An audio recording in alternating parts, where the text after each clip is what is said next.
హల్లెలూయా హల్లెలూయా.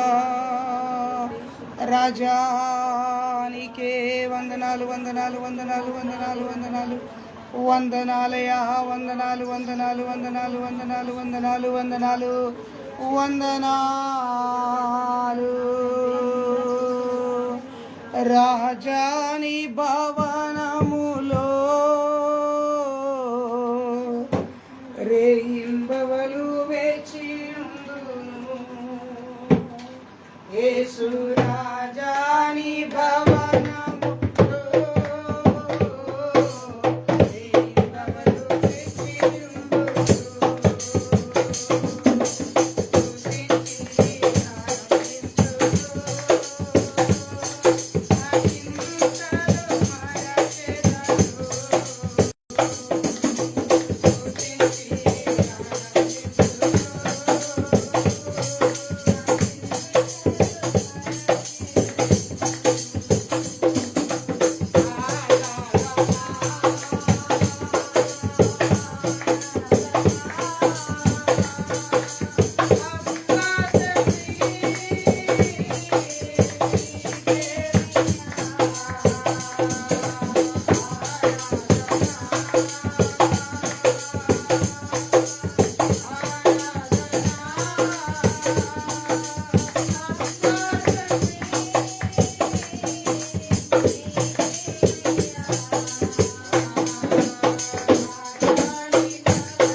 ప్రభునామమును మనమందరం కలిసి స్తుతించుదాం. ప్రభునామమును మనమందరం కలిసి స్తుతించుదాం. హల్లెలూయా హల్లెలూయా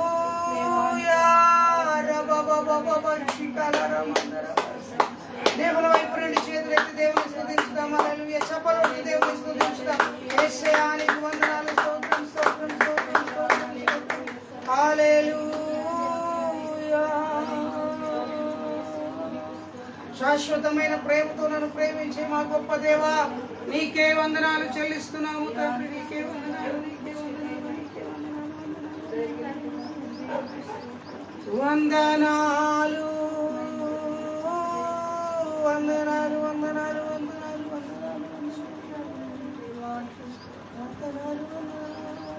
తండ్రి నేను స్తుతిస్తున్నాను. పరిశుద్ధాత్మ దేవుడా నీకు వందనాలు. స్తోత్రం స్తోత్రం స్తోత్రం స్తోత్రం స్తోత్రం స్తోత్రం స్తోత్రం స్తోత్రం స్తోత్రం స్తోత్రం స్తోత్రం స్తోత్రం స్తోత్రం హల్లెలూయా హల్లెలూయా హల్లెలూయా హల్లెలూయా హల్లెలూయా హల్లెలూయా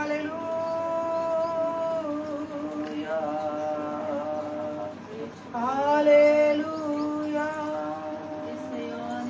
దేవా ఈ మధ్యాహ్న కాల సమయంలోనికి వచ్చి ఉన్నటువంటి మమ్మల్ని మీరు జ్ఞాపకం చేసుకున్నారు. ఈ కృప చూపమని ప్రార్థన చేస్తున్నాం. మీరు మాతో మాట్లాడండి. మీకు వందనాలు చెల్లిస్తున్నాం. విన్న వాక్యం ద్వారా మీరు మాతో మాట్లాడమని ప్రార్థన చేస్తున్నాం. హల్లెలూయా. పరిశుద్ధాత్మ దేవుడా మా మధ్యలో మీరు సంచరించువాడవైనా మాతో మాట్లాడు దేవుడవై ఉన్నందుకై నీకు స్తోత్రం. మాతో మాట్లాడు దేవుడు వందనాలు చెల్లిస్తున్నాం. మాట్లాడండి ప్రభువా. మమ్మల్ని దర్శించండి ప్రభువా.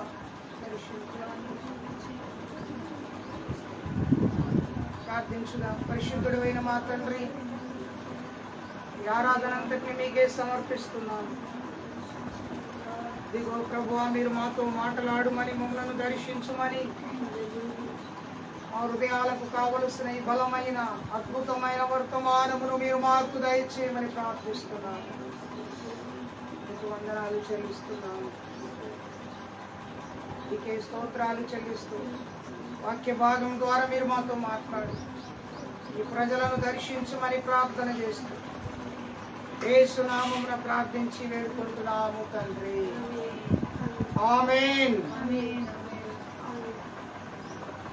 Praise the lord. అందరూ కూర్చోండి.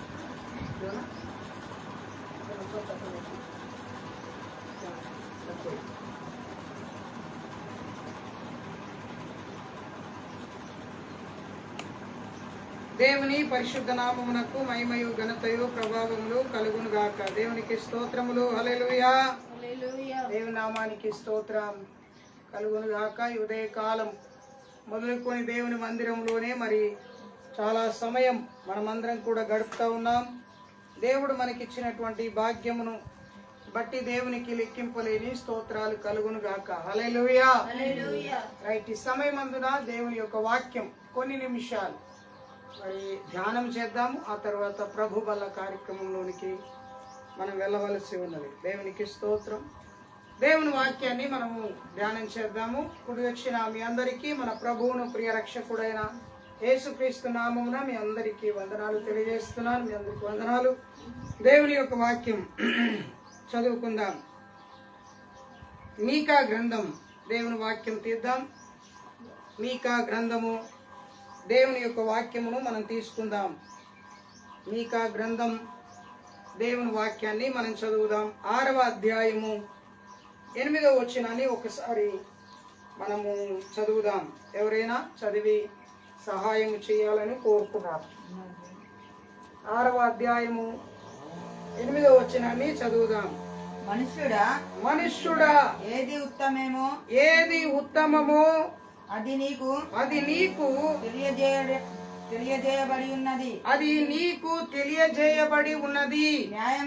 న్యాయముగా నడుచుకొనుటయు కనికరమును ప్రేమించుటయు దీన మనస్సు కలిగి నీ దేవుని ఎదుట ప్రవర్తించుటయు ఇంతే గదా యెహోవా నిన్ను అడుగుచున్నాడు. ప్రార్థన. దయగలిగిన మా తండ్రి, ఇదిగో ప్రభువా, ఈ ఉదయకాలం మధ్యాహ్నం వేళ నీ వాక్యమును మేము ధ్యానిస్తూ ఉండగా, పరిశుద్ధాత్మదేవుడా నీకు స్తోత్రం. మీరు మాతో మాట్లాడమని, మమ్మల్ని దర్శించమని ప్రార్థన చేస్తున్నాను. ఈ వాక్యపు వెలుగులో మమ్మల్ని మేము పరిశీలించుకోవడానికి, మమ్మల్ని మేము నాయనా నీకు స్తోత్రాలు, నాయనా నీకు యోగ్యమైన వారిగా మేముండుటకు సహాయము చేయమని యేసునామమున ఈ ప్రార్థన అడిగి వేడుకొనుచున్నాము తండ్రి. ఆమేన్. దేవుని నామానికి స్తోత్రం కలుగును గాక. హల్లెలూయా. దేవుని ప్రియ బిడ్డలారా, ఈ ఉదయకాల సమయంలో, మరి మధ్యాహ్న కాల సమయంలో దైవ లేఖనాన్ని మనం గమనిస్తే, పరిశుద్ధ లేఖనం మరి వాక్యంలో ఇలా రాయబడి ఉన్నది. భక్తుడైనటువంటి మీకా ఇలాగున దేవుని యొక్క వాక్యాన్ని తెలియపరుస్తూ ఉన్నాడు. మీకా గురించి మనం చదువుతున్నప్పుడు, మీకా రాసినటువంటి గ్రంథములో అనేకమైనటువంటి అద్భుతమైనటువంటి సందేశములు మనకు కనబడతా ఉంటున్నాయి. చూడండి ప్రియులారా, దేవుని యొక్క వాక్యం అక్కడ 8వ వచనంలో చదివితే, మనుష్యుడా ఏది ఉత్తమమో అది నీకు తెలియజేయబడి ఉన్నది. దేవునికి స్తోత్రం.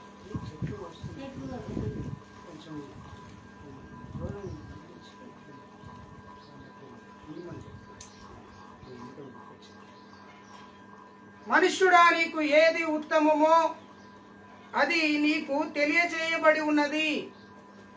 దేవుని ప్రియ సంగమా, ప్రియ బిడ్డలారా, మనుష్యుడ జీవితంలో మనుష్యుడు ఉత్తమమైన దానికోసమే పరిగెడతాడు. ఉత్తమమైన వాటి కొరకే తన ఆలోచన కలిగి ఉంటాడు. గృహములోనైనా, కుటుంబములోనైనా, ఉద్యోగములోనైనా, లేదా మరి తాను చేస్తున్నటువంటి వ్యాపారములోనైనా ఆయన ఉత్తమమైనటువంటి వ్యక్తిగా లేదా ఉన్నతమైనటువంటి వ్యక్తిగా మరి ఉండాలని మనుష్యుడు ఆశపడుతూ ఉంటాడు. కానీ దేవుడు భక్తుడైనటువంటి మీకా ద్వారా చెప్తున్నాడు, ఉత్తమమైనటువంటిది ఏంటిదో మీకా భక్తుల ద్వారా ప్రజలకు దేవుడు తెలియపరుస్తున్నాడు. ఉత్తమమైనది ఏమిటి? చాలా ప్రాముఖ్యమైనటువంటి విషయం. మనుష్యుడి జీవితంలో ఉత్తమమైన దానికోసం పరిగెత్తుతూ ఉంటాడు కదండి. పరిగెత్తుతూ ఉంటాడు. ఎంత ఉత్తమమైనదో ఆ ఉత్తమమైన వాటి వైపు ఆ మనుష్యుడు పరిగెత్తుతూ ఉంటాడు. ప్రియులారా, గమనించాలి. అసలు నిజానికి మనుష్యుడికి ఉత్తమమైనది ఏంటిది? అసలు గొప్పది ఏంటిది? ఉన్నతమైనది ఏంటిది? అసలు బైబిల్లో ఏమి రాయబడ్డది? మనుషుడి లోకములో దేన్ని ఉత్తమమైన దానిగా ఎంచుకుంటున్నాడు? చూడండి ప్రియులారా, మనుషుడు గురించినటువంటి విషయం అక్కడ రాయబడ్డది, ఉత్తమమైనది. అక్కడ ఏమనున్నది? 8వ వచనంలో, న్యాయముగా నడుచుకొనుటయు కనికరమును ప్రేమించుటయు, దీన మనసు కలిగి ఉండుటయు, నీ దేవుని ఎదుట ప్రవర్తించుటయే గదా ఇంత ఉత్తమమైనది. ఇది దేవుడు కోరుకుంటున్నటువంటిది. చూడండి దేవుని సంగమా, బైబిల్ గ్రంథములో ఒక ఉత్తమమైనటువంటి వ్యక్తి ఉన్నాడండి. ఒక ఉత్తమమైనటువంటి వ్యక్తి బైబిల్ గ్రంథంలో మనకు కనపడతాడు. ఆయన ఉత్తమమైనటువంటి దానిని వదిలిపెట్టి దేవుని యొద్దకు వచ్చాడు. ఉత్తమమైన దానిని వదిలిపెట్టి దేవుని సన్నిధికి వచ్చినట్టుగా మనం పరిశుద్ధ లేఖనములో మనం చదువుతూ ఉంటాం. దేవునికి స్తోత్రం కలుగును గాక. హల్లెలూయా. ఏంటి ఉత్తమమైన దాన్ని వదిలిపెట్టాడు? చూడండి పరిశుద్ధ గ్రంథములో మీరు లూకా రాసినటువంటి సువార్తలోనికి ఒకవేళ వచ్చినట్లయితే అక్కడ ఒక ఉత్తమమైనటువంటి వ్యక్తి మనకు కనబడతాడండి. 7వ అధ్యాయంలోనికి వస్తే 7వ అధ్యాయంలోనికి వస్తే మొదటి నుండి చదువుతున్నాను. 10 వచనాలలో అక్కడ ఒక వ్యక్తి కనబడతాడు. ఎవరయ్యా వ్యక్తి అని నువ్వు ఆలోచన చేస్తే, ఆయన తన మాటలన్నీ తన ప్రజలకు తెలియపరుస్తూ ఉండగా, దేవుని వాక్యము సంపూర్ణము అవుతూ ఉండగా ఆయన కపెర్నహూములోనికి వచ్చాడు. ఒక పట్టణంలోనికి వచ్చాడు. ఆ కపెర్నహూములోనికి వచ్చినటువంటి ప్రభువు ఏం చేశాడో తెలుసండి? ఆయన దగ్గరికి ఒక వ్యక్తి వచ్చాడు. ఆయన ఎవరో తెలుసా? ఒక శతాధిపతి. ఎవరండి ఆయన? ఒక శతాధిపతి వచ్చాడు. ఎందుకు వచ్చాడు? తన ప్రియమైనటువంటి దాసుడు అనారోగ్యముతో ఉన్నాడు. మరి ఆ అనారోగ్యముతో ఉన్నటువంటి ఆ దాసుడు చావ సిద్ధంగా ఉన్నాడు. చనిపోవుటకు సిద్ధముగా ఉన్నటువంటి వ్యక్తి. మరి శతాధిపతి యొక్క దాసుడు. శతాధిపతి అనగానే మనం బైబిల్లో చదువుతాం, 100 మందికి అధిపతిగా నియమించబడినటువంటి వ్యక్తిని శతాధిపతి అని పిలుస్తారు. ఎంతమందికి? 100 మందికి లీడర్గా ఉన్నటువంటి వ్యక్తిని ఆయనను శతాధిపతి అని పిలుస్తారు. ఈ కాలంలో ఏదైనా కంపెనీలో పనిచేస్తే సూపర్వైజర్లని, డైరెక్టర్లని, మేనేజర్లని ఎలాగైతే పిలువబడుతున్నారో ఆ కాలంలో కూడా మరి 100 మందికి ఒక అధిపతిని నియమించేవారు. ఈ 100 మంది దాసులకు ఆయన ఒక్కడే అధిపతి. ఆయనే ఈ 100 మంది యొక్క యోగ క్షేమములన్నీ కూడా చూసుకోవాలి.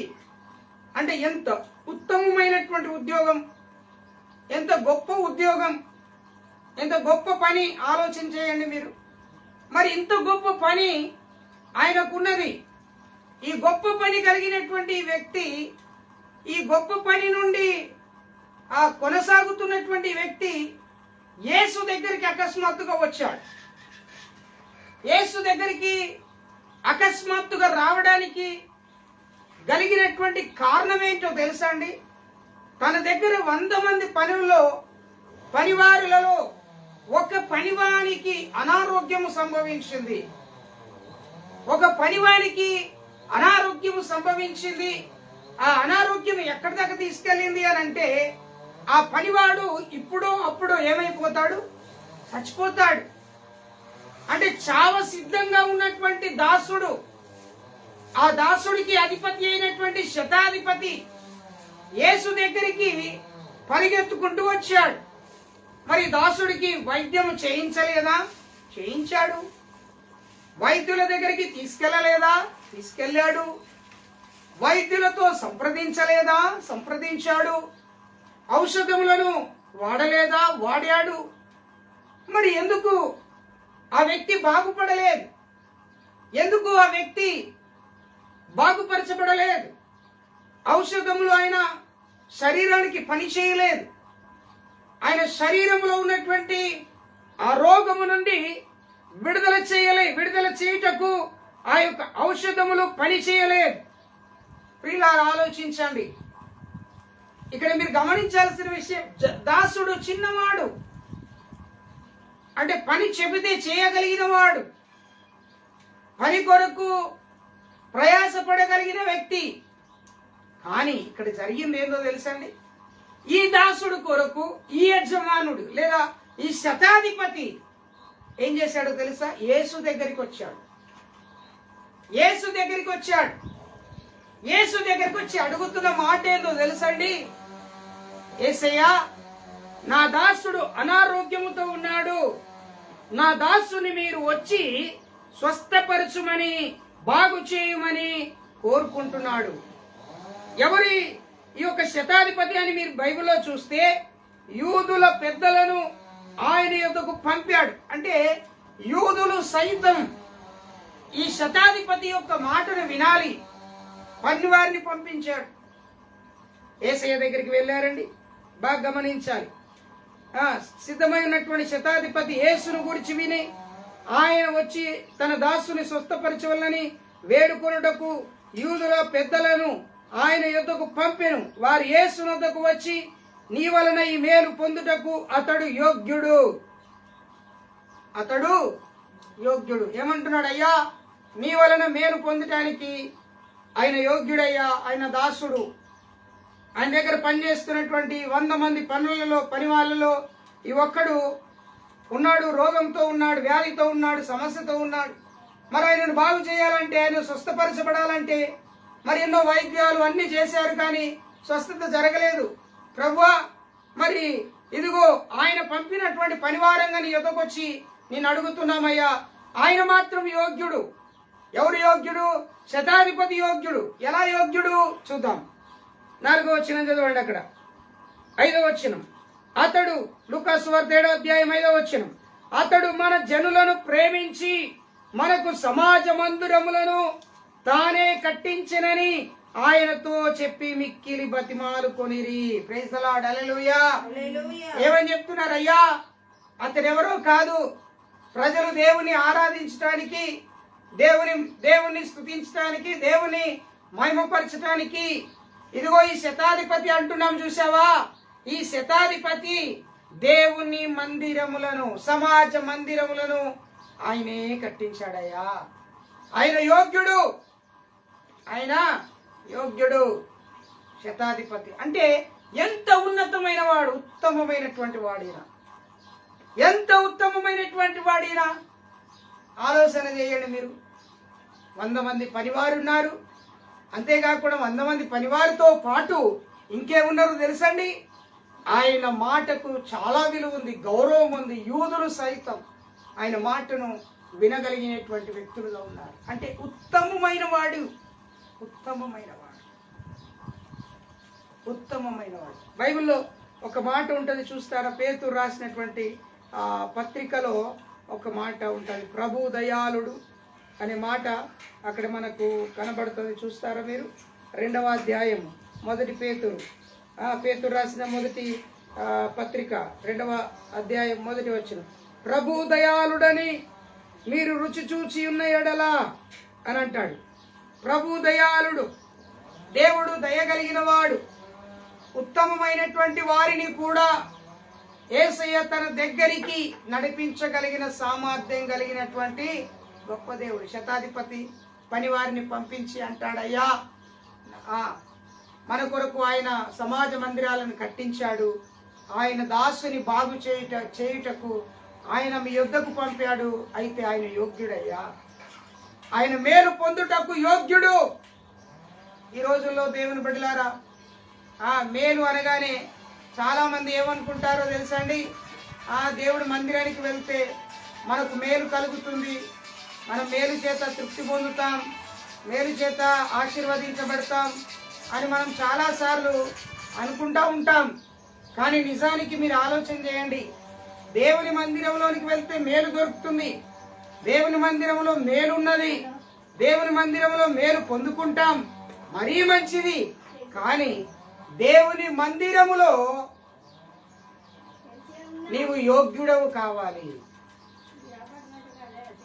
దేవుని మందిరములో మేలు పొందుటకు నీవు యోగ్యుడవు కావాలి. ఎలా అయ్యాడు యోగ్యుడు? అయ్యాడు యోగ్యుడు? ఎలా అయ్యాడో తెలుసా? ఎలా అయ్యాడో తెలుసండి యోగ్యుడు?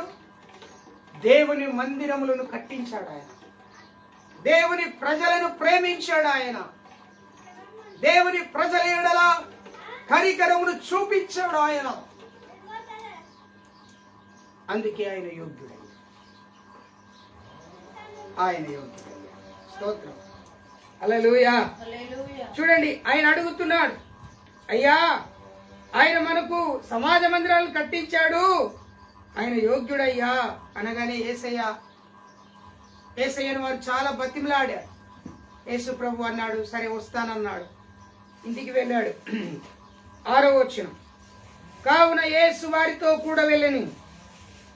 ఆయన ఇంటి దగ్గరికి వచ్చినప్పుడు శతాధిపతి తన స్నేహితులను చూచి, మీరు ఆయన యొద్దకు వెళ్ళి, ప్రభువా శ్రమ పుచ్చుకొనవద్దు, నీవు నా ఇంటిలోనికి వచ్చుటకు నేను పాత్రుడను కాను. మీరు అర్థం చేసుకోవాలి, రమ్మని పిలిచాడా, స్వస్థపరచమని పిలిచాడా? ఏమండి, యేసయ్యను రమ్మని పిలిచిండా, స్వస్థపరచమని పిలిచాడా? ఏమని పిలిచాడు? 2వ వచనం, 1వ వచనం, 3వ వచనం, యేసును గురించి విని ఆయన యొద్దకు వచ్చి ఆయన వచ్చి స్వస్థపరచవలెనని కోరుకున్నాడు. మొదటి కోరిక ఏంటిది? యేసు ప్రభు తన ఇంటికి వచ్చి దాసుని ముట్టి బాగుపరచాలని, స్వస్థపరచాలని కోరుకున్నాడు. యేసు ప్రభు వస్తాలే అని చెప్పేసి నడుచుకుంటూ వస్తా ఉంటే, యేసు ప్రభు ఇంటి దగ్గరికి వచ్చే సమయానికి ఇంటిలో ఉన్నటువంటి శతాధిపతి అంటే ఉత్తమమైన వాడు ఏం చేశాడో తెలుసండి? పనివారిని పంపించి వారితో చెప్తున్నాడు, అయ్యా మీరు వెళ్ళి ఇలా చెప్పండి, అయ్యా నువ్వు నా ఇంటికి రావడానికి నేను యోగ్యుని కానన్నా.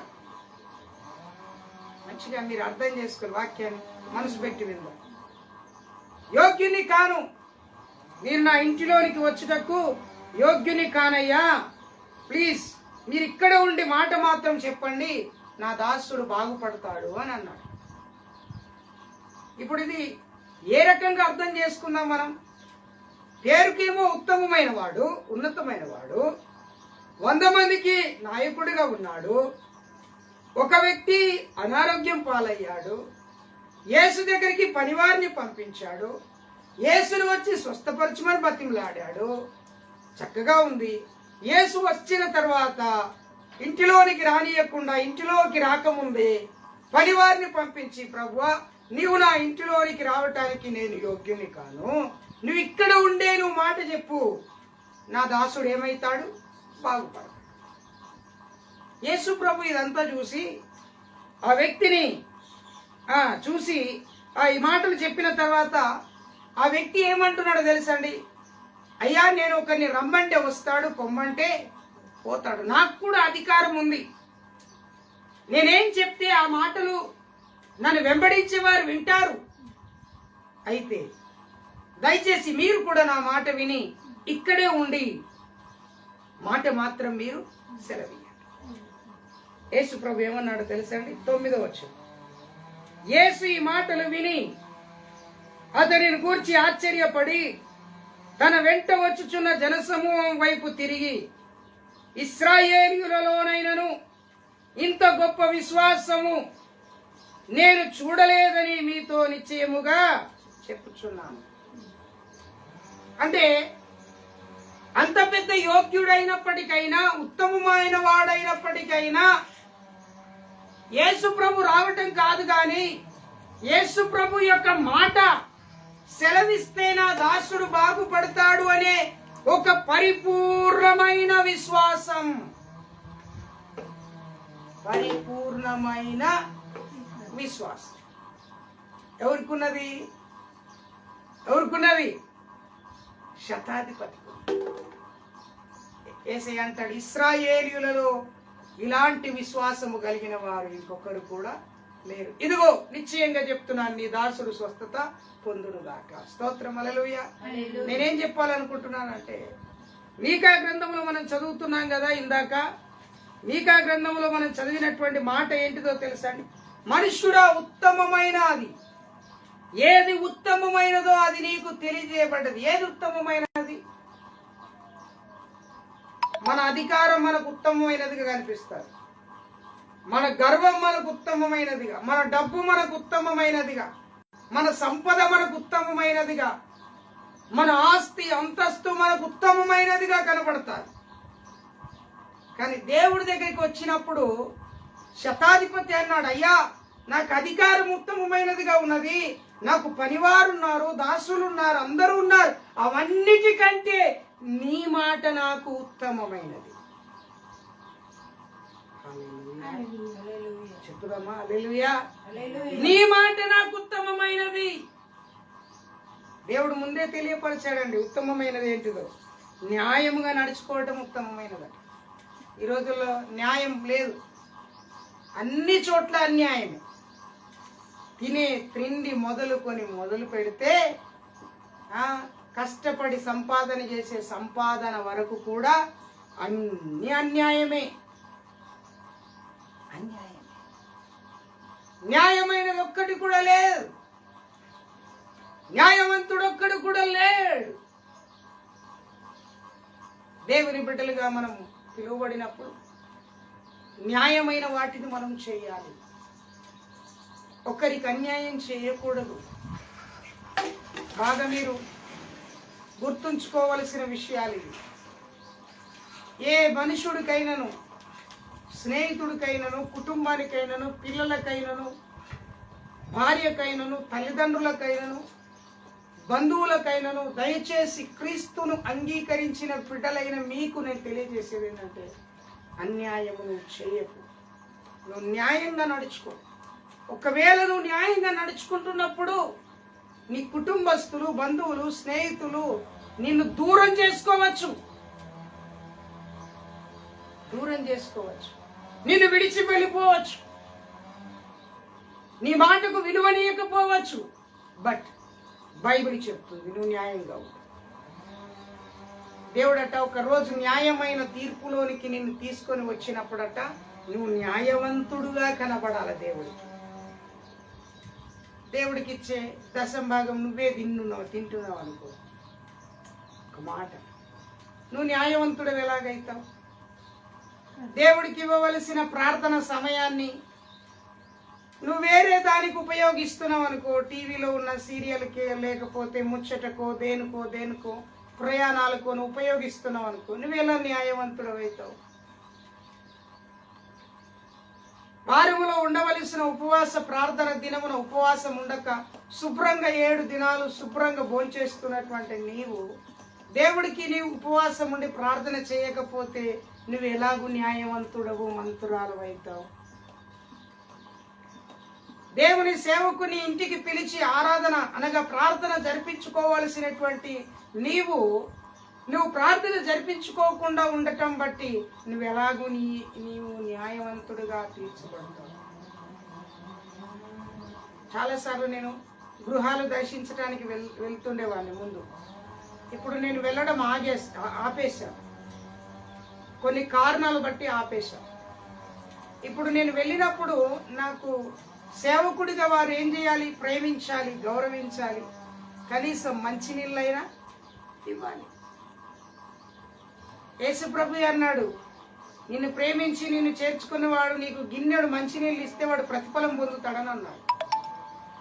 మరి ఆ మంచినీళ్ళు కూడా ఇవ్వకపోవడం చేత కొందరు ఇళ్లకు దర్శించడం కూడా ఆపేశాను. కొన్నిసార్లు కొన్ని సంవత్సరాల తర్వాత వారు నన్ను అడిగారు, అయ్యా అందరి ఇళ్లలోకి వెళ్తున్నారు మీరు దర్శించడానికి, మరి మా ఇంటికి ఎందుకు రావట్లేదు అని అంటే, అది నీకే తెలుసు, అది నీకే తెలుసు. ప్రియ స్నేహితులారా, సంగమా, మనము న్యాయంగా ప్రవర్తించాలి. డబ్బులు ఇచ్చుటలో కానీ, భోజనం చేయుటలో కానీ, ప్రార్థించుటలో కానీ, ప్రార్థన చేసేటప్పుడు కూడా న్యాయంగా ప్రార్థన చేయాలి. నీకు ఇష్టమైనట్టుగా చేయకూడదు, నీ మనసుకు వచ్చినట్టుగా చేయకూడదు. ప్రార్థనను నీకు ఇష్టమైనట్టుగా నువ్వు మలుచుకోవద్దు. ప్రార్థన దేవునికి చేసేది కనుక జాగ్రత్తగా నువ్వు ప్రార్థన చేయాలి. చివరిగా మీకు చెప్పి ముగిస్తాను. కనికరమును ప్రేమించుట, దీన మనస్సు కలిగి ప్రవర్తించుట. కనికరం. యేసు ప్రభు దగ్గరికి వచ్చినటువంటి దాసుడి మీద యేసు ప్రభుకి ఏం పుట్టింది? కనికరం పుట్టింది. కనికరం చూపు. నీవు కూడా రోగుల ఎడల కనికరం చూపాలి, వ్యాధిగ్రస్తుల ఎడల కనికరాన్ని చూపాలి, బలహీనుల ఎడల కనికరాన్ని చూపించాలి. కనికరించాలి, వారిని ప్రేమించాలి, వారి ఎడల జాలిని చూపించాలి. నా వారు, నా బంధువులు, నా బలగం కాదు కాదు కాదు కాదు, వారు రక్షింపబడాలి. ఎంత ప్రాముఖ్యమో నువ్వు ఇతరులను కూడా ప్రేమించడం, ఇతరుల ఎడల జాలి చూపించడం, కనికరం చూపించడం కూడా అంతే ప్రాముఖ్యం. చివరిగా అంటాడు ఆయన, దీన మనస్సు కలిగి నీ ఎదుట ప్రవర్తించాలి. దేవుని ఎదుట ఎలా ప్రవర్తించాలట? దీన మనస్సు, తగ్గింపు స్వభావం. ఈ శతాధిపతిలో తగ్గింపు చూడండి. మనం అందరం ఉల్టా ఆలోచిస్తాం. యేసు ప్రభు ఆడదాకా వచ్చి ఇంట్లోకి రమ్మంటే అయిపోతుండే కదా. నిజమే, అది కూడా ఒక మంచి ఆలోచనే. కానీ ఆయన పలికిన మాట ఎలాంటిదో తెలుసా? అయ్యా, నీవు నా ఇంటిలోనికి రావడానికి నేను యోగ్యుణ్ణి అంటే ఏమంటున్నాడు అక్కడ? తనను తాను తగ్గించుకొని తన పాపమును ఒప్పుకుంటున్నాడు. యోగ్యుని కానయ్యా నేను. దాసులు వచ్చి ఏం చెప్పారు? అయ్యా, మేలు పొందుటకైన యోగ్యుడు. దాసులు వచ్చి ఏం చెప్పారు? ఆయన మందిరాలు కట్టించాడయ్యా, ఆయన స్వస్థత పొందడానికి, ఆయన దాసుడు స్వస్థత పరచబడడానికి ఆయన యోగ్యుడు. కానీ శతాధిపతి అంటున్నాడు, అయ్యా నువ్వు నా ఇంటిలోనికి రావటానికి నేను యోగ్యుని. తగ్గింపు, దీన మనస్సు. యేసయ్య అన్నాడు, సాత్వికము దీన మనస్సు గలవాడను నేను. ప్రియులారా, ఈరోజు దేవుడి మాటలు వింటున్న మీ అందరికీ నేను చెప్తున్నా ముఖ్యమైనటువంటి 3 మాటలు. మొదటి మాట ఏందో తెలుసండి? నీవు ఉత్తమమైనది ఏందో నీవు తెలుసుకోవాలి. ఉత్తమమైనది. రెండవది ఏంటిదో తెలుసండి? కనికరాన్ని నువ్వు ప్రేమించాలి. దీన మనస్సును నీవు కలిగి. తలలు వంచుదాం, ప్రార్థన చేసుకుందాం. ప్రభు సన్నిధిలో ప్రార్థన చేద్దాం. ప్రభు బలలోనికి వెళ్ళక ముందు మనలను మనము పరిశీలన చేసుకుందాం. పరిశుద్ధుడా, ప్రేమ కలిగిన మా తండ్రి, కృప కలిగిన మా యేసయ్య, నీకు వందనాలు చెల్లిస్తున్నాం. దీన మనస్సు గల వారమై ఉండుటకు సహాయం చేయి.